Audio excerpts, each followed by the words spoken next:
Alright, let's look at example 1710. We have a drum of mass 60 kilograms and radius of gyration. It's worth noting that this is in units of length.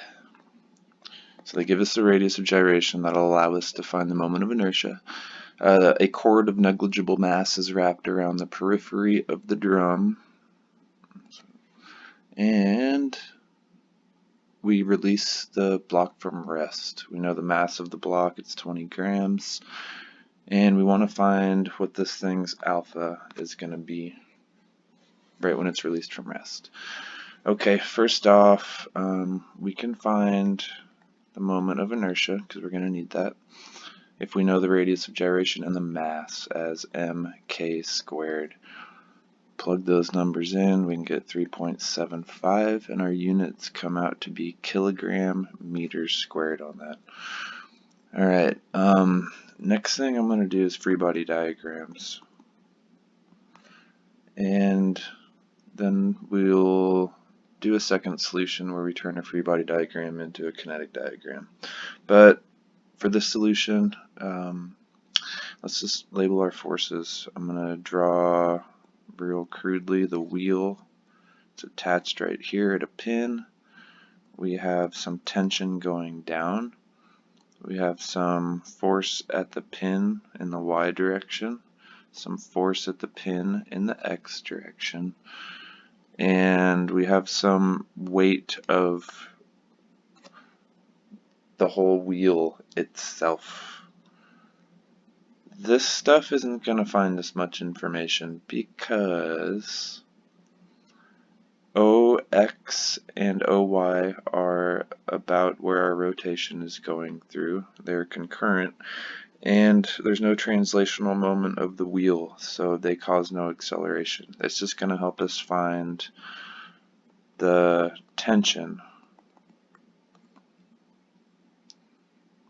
And we know this is mg. Alright, so what can I get from this then? Well, let's sum the moments about O. Call this our positive direction. And we know that's going to be equal to I naught alpha. Alright, we have a negative t, right? It's going down and it's acting at 0.4 meters away. And that's going to equal to the I naught we found, 3.75 times alpha. Alright, well, we're not there because we don't know our tension yet, but we can sum the forces in the y direction, but we only need to look here. We don't need to look at the wheel because the wheel is not translating, and that'll be equal to the mass times the acceleration of the block itself. And plugging in, I get a negative 20, that's the mass of this thing right here, times 9.81, acceleration due to gravity. And that's going down, and we have a tension going up, and that's going to be equal to our 20 times our acceleration. Alright, we can make a relationship between these. Acceleration is equal to alpha r. Don't forget, this one is also very common used right here, but this is the one needed for today. And we can find an equation from that saying that A is equal to alpha times 0.4. Okay, 1 into 2 into 3 gives us an alpha of 11.3 radians per second squared. It gives us a tension of 106 newtons and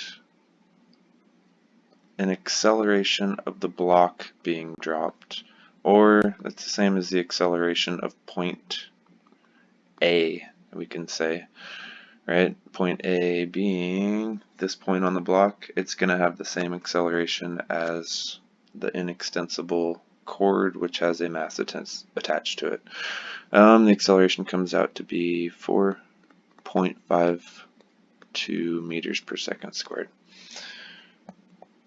Alright, we can do this by looking at the kinetic moments also.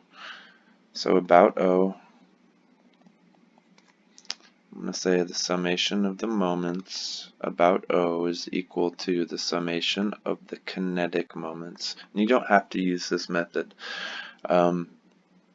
Understanding this stuff, the first method, is what's important. Kinetic moments are kind of just a simpler way to do the problem sometimes, but I often see mistakes being made more often when using kinetic moments.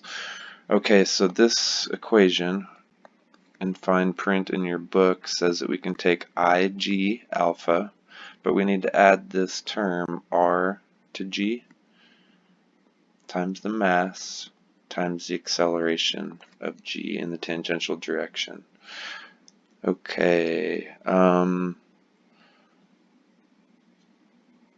we get a tension acting at R, we get a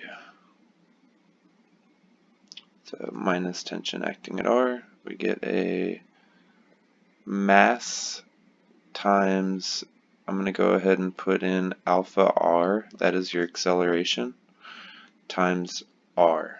You need to multiply it again to get the moment, right?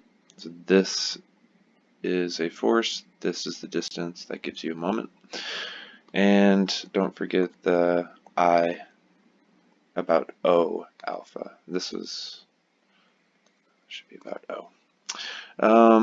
Alright, and same thing, we would need to find our tension, so we would need to sum the forces in the y direction, but we still get 11.3 radians per second squared. So it wasn't much of a shortcut, but another way of doing the problem, because we still would have had to do that and make another equation that says A is equal to alpha R. All right, thank you.